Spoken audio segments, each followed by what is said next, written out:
Cool. Well, folks, thank you so much for coming on board. Super excited for this. Hopefully we can have a good conversation together, and we can also get some questions from the audience. Core Contributor Summit. Let's start with that because I think it's a really interesting concept. And maybe who's heard of the Core Contributor Summit here in this room? Okay, so a lot of people didn't know this existed. Do you feel left out now? Sorry.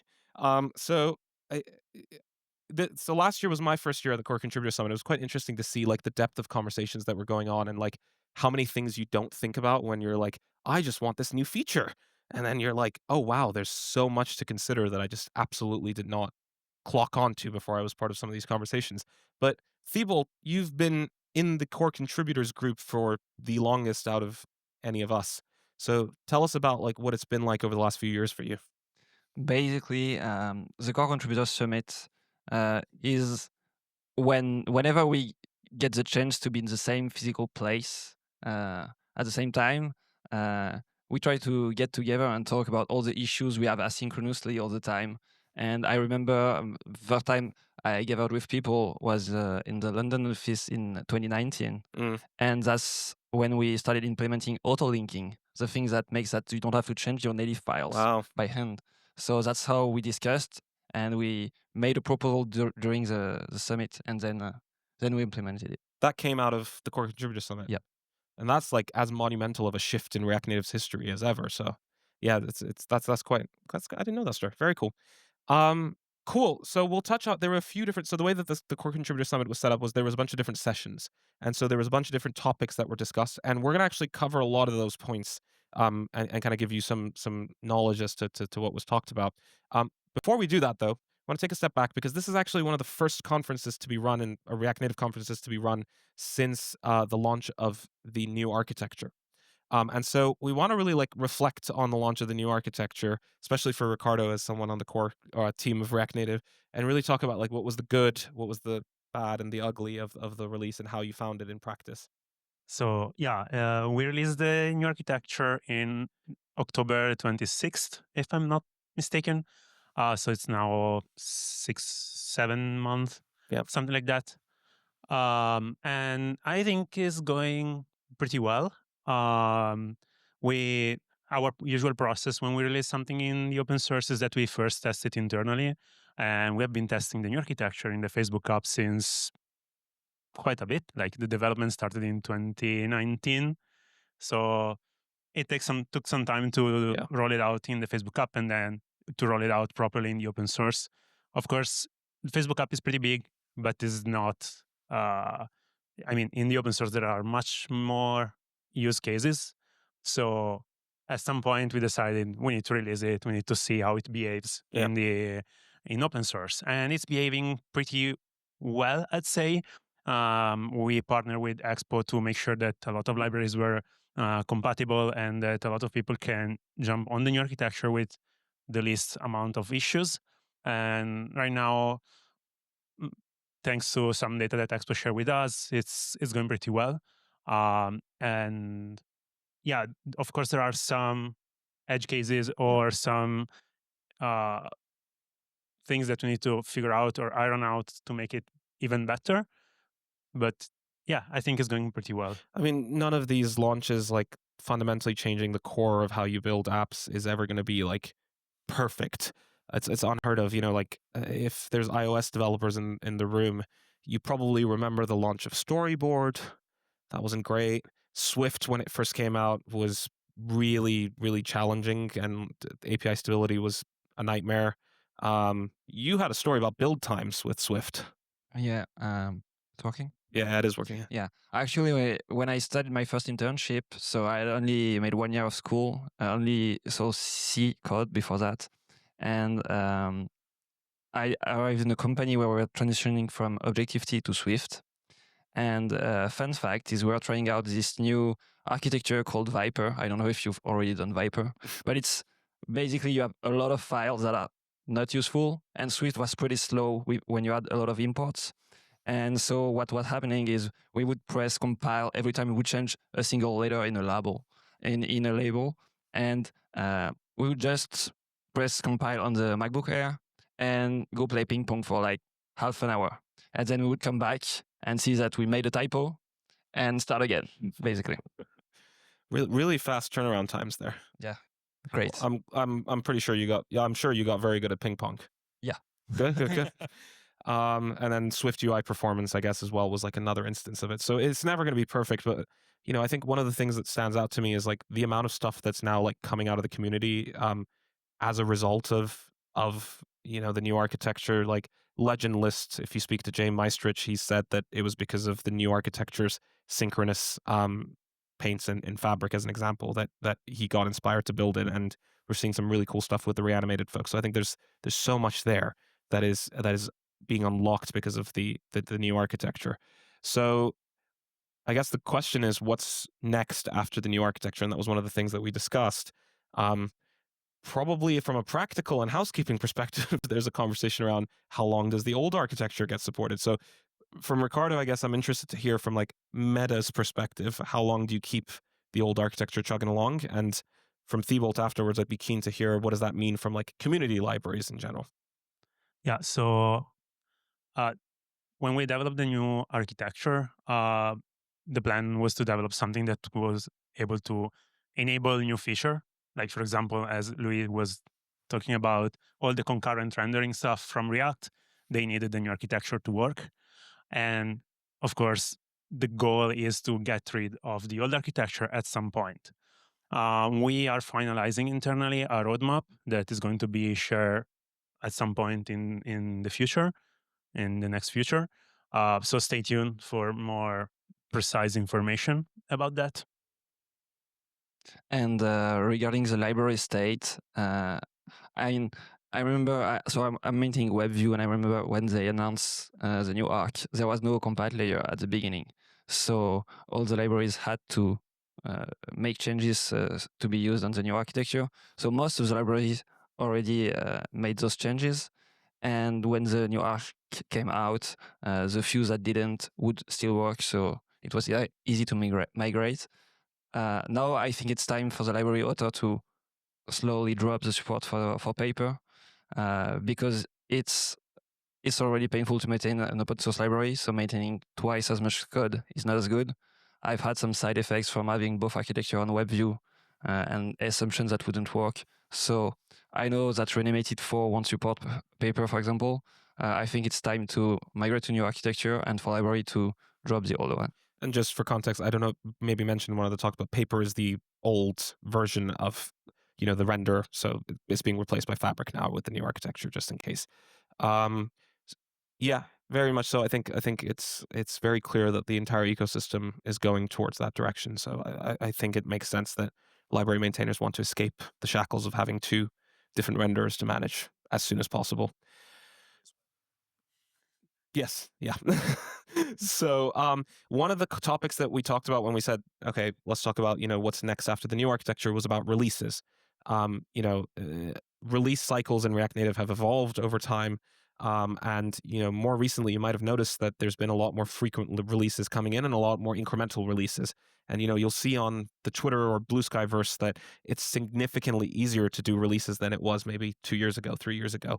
And so part of the discussion that we had was how can we make releases more incremental, maybe do something like 6 releases a year, which might scare app developers at first, but I think everyone's realizing that it's better for all parties involved. So Riccardo, it'd be interesting to hear about what the motivation is behind those sort of 6 releases a year. Yeah. So historically, doing releases for React Native has been a bit painful because like the framework is pretty complex. There are a lot of details that need to be taken into account. And the idea of doing 6 releases is because we want to become faster and more efficient in doing releases. So we set ourselves a goal to release more often, to force ourselves to think deeply about how to improve it, how to improve the process, how to make it more automated and better. One of the reasons why it's complicated is also for the number of commits that we were shipping for every release. So doing more releases over the year means that we are releasing fewer commits per release. Yeah. So that's a benefit in general because the release has, let's say, it's simpler to release, but also the update to the next Yeah. version for everyone is easier to do. Um, so overall, we thought that it was beneficial for both us and the ecosystem to have Mhm. more releases. And of course, we will highly encourage you to be on the latest version, stable version that we release. Yeah. But if that doesn't work for you, you can always skip a version. Try not to skip more than one version, because otherwise you fall back in the previous situation where you have to jump from, like, don't know, 72 to 76, and that's how you jump. But if you do 74, 76, it should not be that bad. Yeah.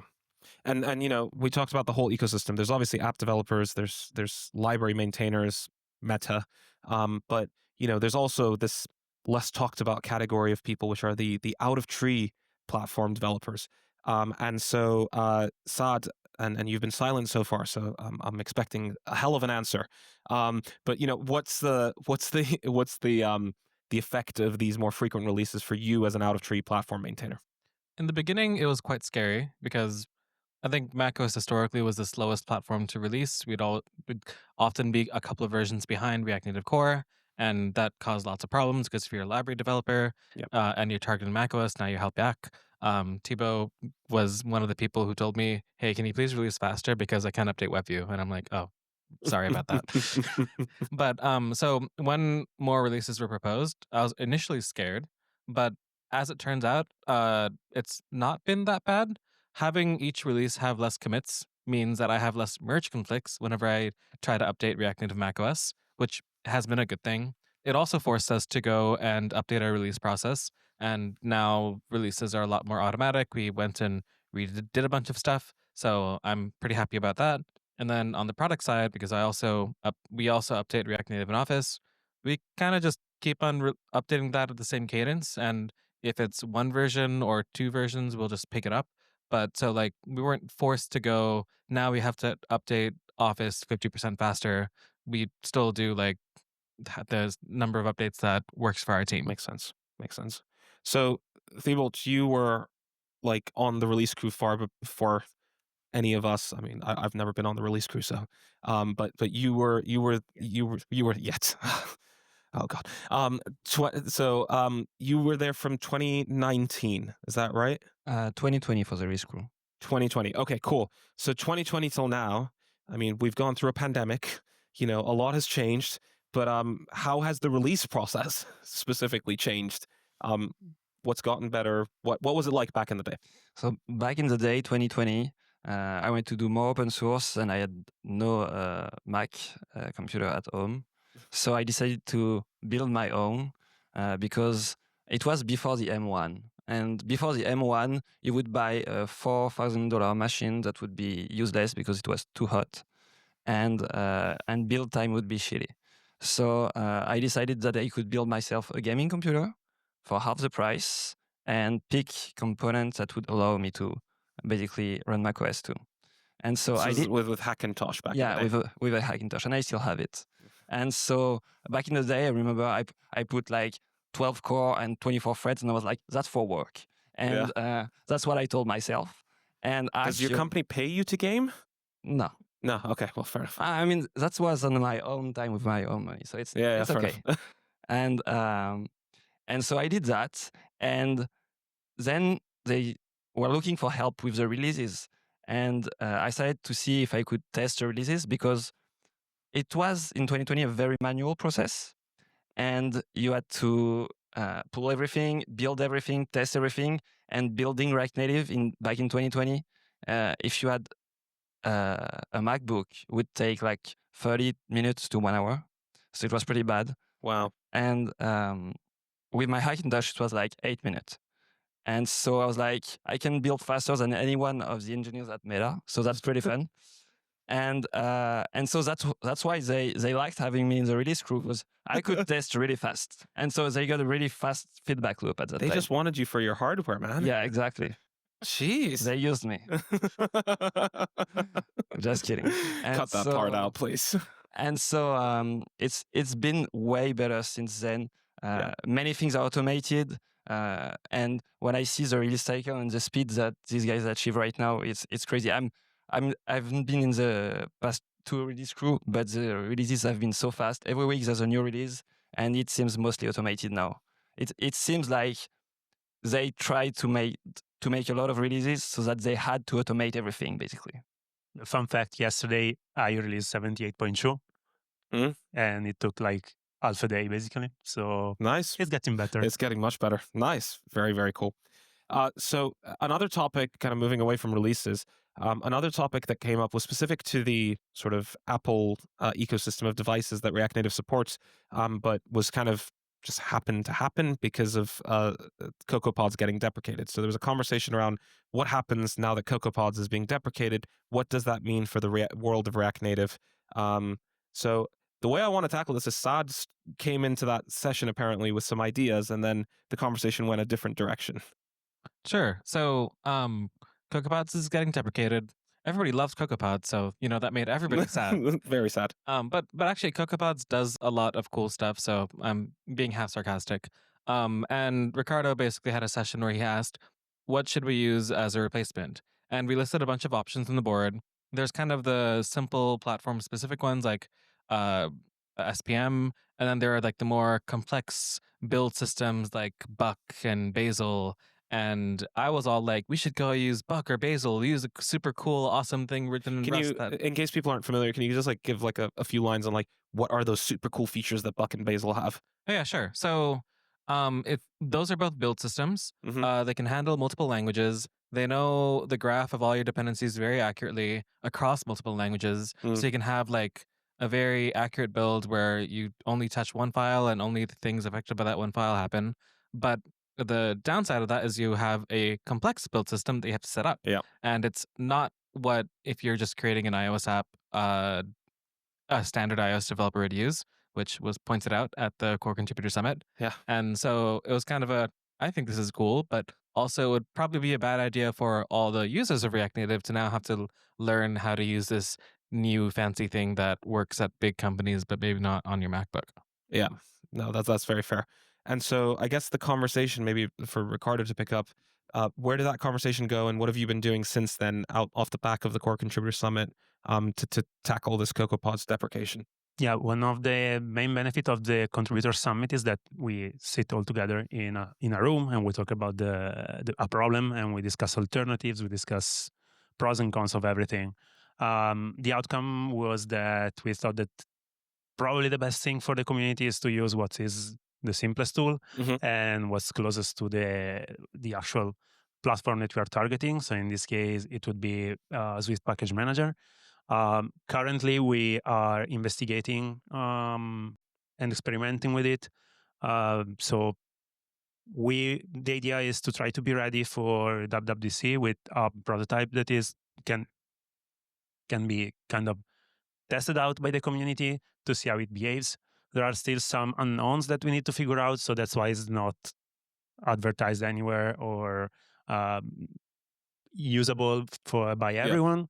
But as soon as we figure out all the latest details, we're gonna publish an RFC, and we are gonna also help the community with the migration from CocoaPods to SPM. Of course, CocoaPods, like the React Native ecosystem is big. We have more than 1,000 libraries in React Native directory. So for a considerable amount of time, you're going to support both systems. Sure. To give library maintainers the time to properly migrate. So it's not that CocoaPods is going to be like dead in June. It's going to live a little bit more. But yeah, the plan is to move away from it because it's deprecated, it's Makes going sense. to be unmaintained, and no more packages going to be able to be added to their registry in December, I think, or December next year. I don't really remember the dates. Sure. Soon. Okay, cool. Now, I guess the last major topic that I think was discussed that we're going to cover today is around sort of the world of out-of-tree platforms, right?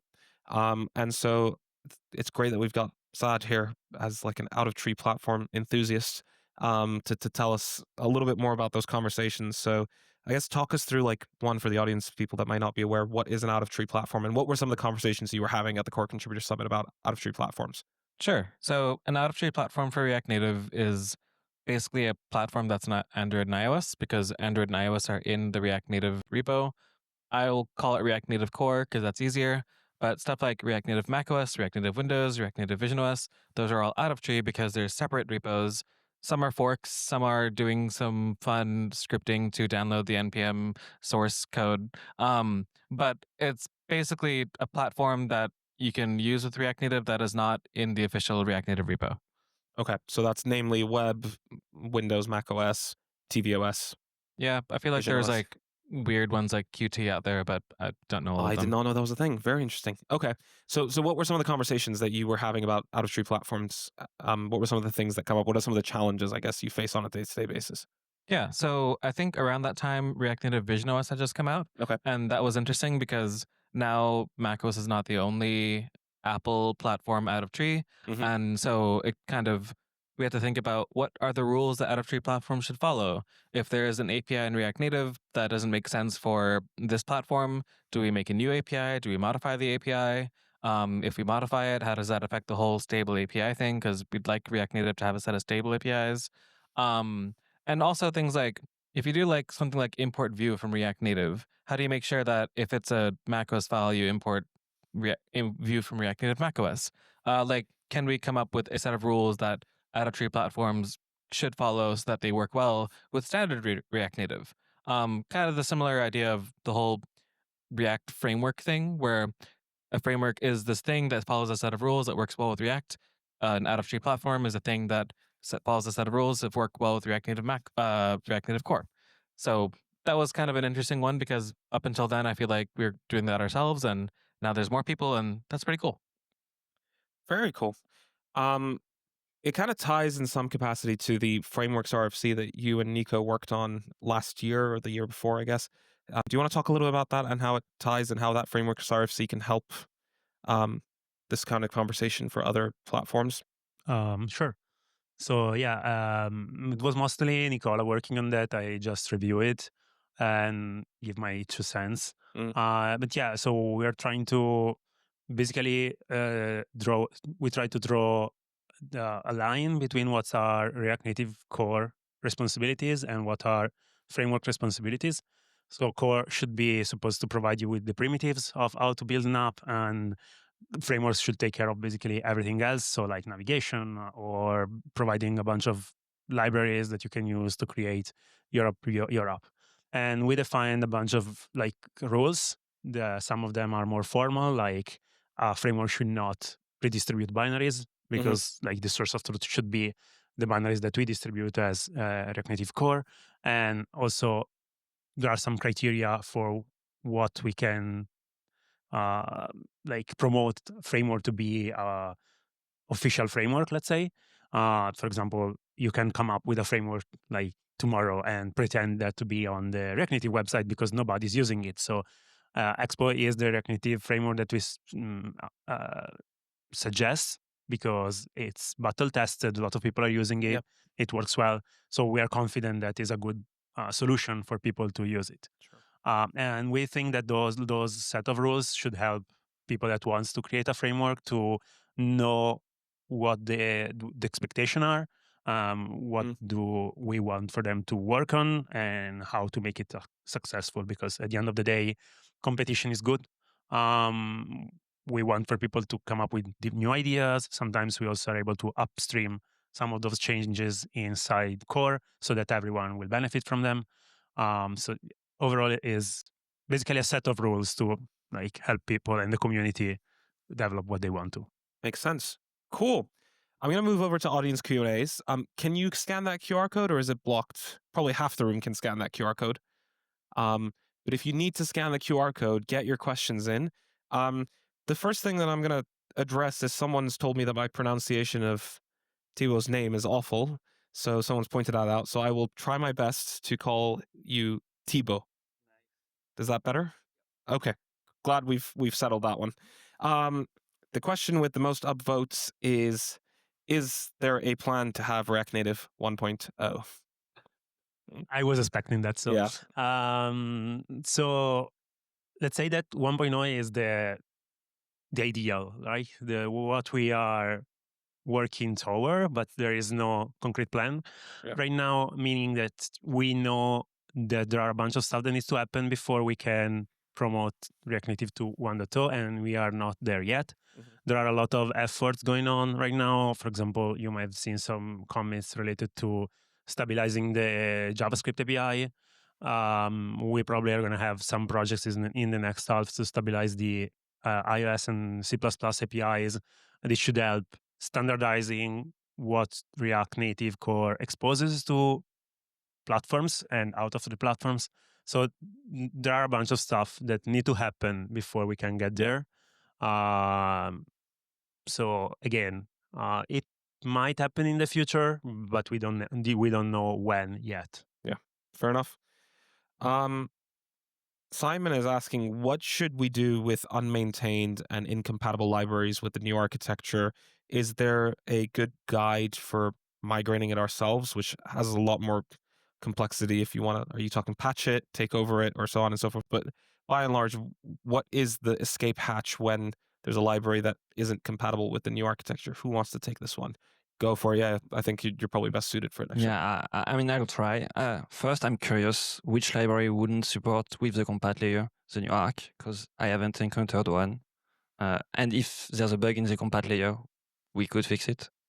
So that's my first point. Second point is, yeah, I mean, if the library is unmaintained and you need it, you should maintain it. Open source isn't free.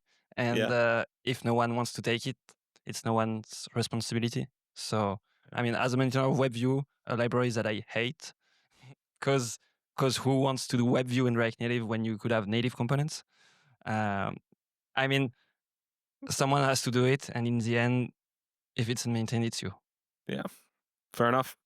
Let's take a step back. I think someone's asked, so someone's mentioned, which library is your favorite library? And they've also done this as the emoji. So I just want to recreate that for you so you get a full visual of what the question is saying. I guess what are your folks' favorite libraries? We can start from Saad. Is it bad to say React Native macOS? Because No, I think that's very fair. There's going to be some level of bias with this question, but so that's your favorite library. What's your favorite library that you don't maintain? So this is the problem of when you maintain the platform fork, you don't actually write a bunch of React Native code in product because you're not doing that. So I'm not sure I've used many, like I know Reanimated is cool and I want to say Reanimated, but I haven't used that outside of making like test apps. So I'm going to go with that one, but there's a big asterisk over there. Yeah. Okay, cool. Thibault? I mean, I could say that I hate and love WebView at the same time. Yeah, because that's how I got here. So WebView could be one of my answers, but I don't like it that much. Reanimated is super cool, and I think it's changing a lot of things. And when I think of like one library that should be in every React Native project right now, it's probably this one. So that's going to be my go-to. Riccardo? As Saad was saying, I'm not writing a lot of React Native code, so I'll say that probably one of my favorite, but not for like the final result that it gets, but for the benefits that I get from trying things with that is probably Firebase. And that's the reason is that Firebase is complex enough that if I make some change in the build system for iOS and it works with Firebase, I'm pretty confident that it will work for everyone else. So yeah. Oh God. I quite like a lot of the Expo libraries. I'm trying to think about ones. I really liked Expo AV as like a user, and then I went into the source code to try to fix it, and then I didn't like it anymore.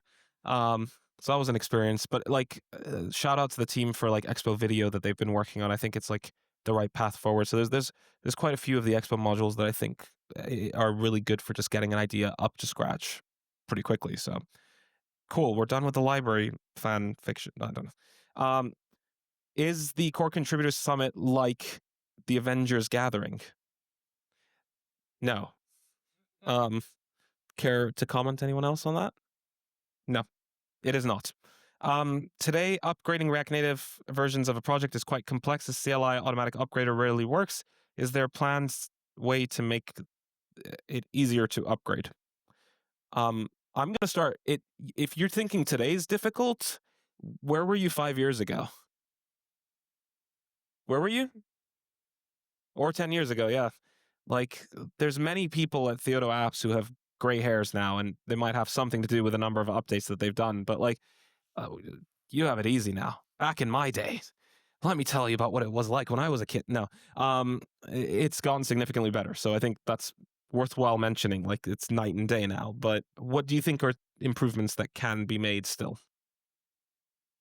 So one of the reasons why we are suggesting a framework like Expo is that it's supposed to help you with the upgrades. So if you're not using Expo, maybe consider migrating to Expo to see if it make it easier to upgrade. A couple of other things comes to mind, like we are stabilizing the APIs, so and we are tracking the breaking changes that we are shipping for every new version of React Native. Doing so many releases, we are seeing the number of breaking changes decreasing. So that's another good thing that came out from the more frequent releasing initiative that we have, releases initiative. So we have a bunch of projects basically that are supposed to make upgrades easier for everyone, even people not using Expo. Yeah, just to comment on that, I think what's hard with upgrading React Native is when it forces you to update your dependencies and your libraries that are unmaintained and that you have to change, and then you have to change your product code. Upgrading React Native right now is mostly bumping just package.json, and that's it. Yeah, there's no like manual linking or anything like that. But that you have to deal then with. if you have to change your weird dependencies that you made 5 years ago and the guy who did it in your company is gone, then you get into trouble. So if you have in-house code, don't forget to update it. And if you use open source libraries, don't forget to give money to people who maintain them. Do you plan, as if the new architecture wasn't painful enough, do you plan to rework the whole React architecture now to change the way the whole React tree shadow tree works in terms of rendering? You can answer in one word. Not that I'm aware of. Okay, cool. Someone's asking if anyone's working on the React Native CarPlay repository. That's not an out-of-tree platform that anyone I know supports. I think it's just like a library. So do you know anything about that? I saw that library on GitHub in that I get a lot of notifications from GitHub, and I saw somebody do something there, but I have not looked more into it. Cool. So I did not know about that. I echo Thibault's sentiment about picking it up if you're looking for open source projects, because I think it's one of those that's abandoned from what I remember. Could be wrong. Let's do one more, which I'm just going to choose randomly. Are we ever going to get rid of Objective-C from React Native Core? And we'll wrap it up there. Short answer, no. Okay. Can you give me the 30-second longer answer as to why? I mean, there is no really benefit in rewriting React Native. I mean, there are benefits, but they are not worth it right now. What is more interesting for the community is to reach a point where you can use Swift to write your native modules and native components. And that's something we are thinking about, something that we are looking into. It's basically top of my mind specifically on how to make it happen. Unfortunately, there are different priorities that we need to balance. But yeah, rewriting core in Swift is challenging and not the top priority. It's challenging, and there will not be very benefit for the community. I doubt there's any benefit for the community. I can't think of one. Like you said, I think it's just if you're able to write Swift native code as an app developer, that's all you're looking for, and it doesn't really matter that much. So awesome. We are slightly over time, so I think we can wrap up the Q&A, the panel and the Q&A there. But could we have a massive round of applause for Saad, Thibault, and Riccardo? Thank you guys so much for being a part of this.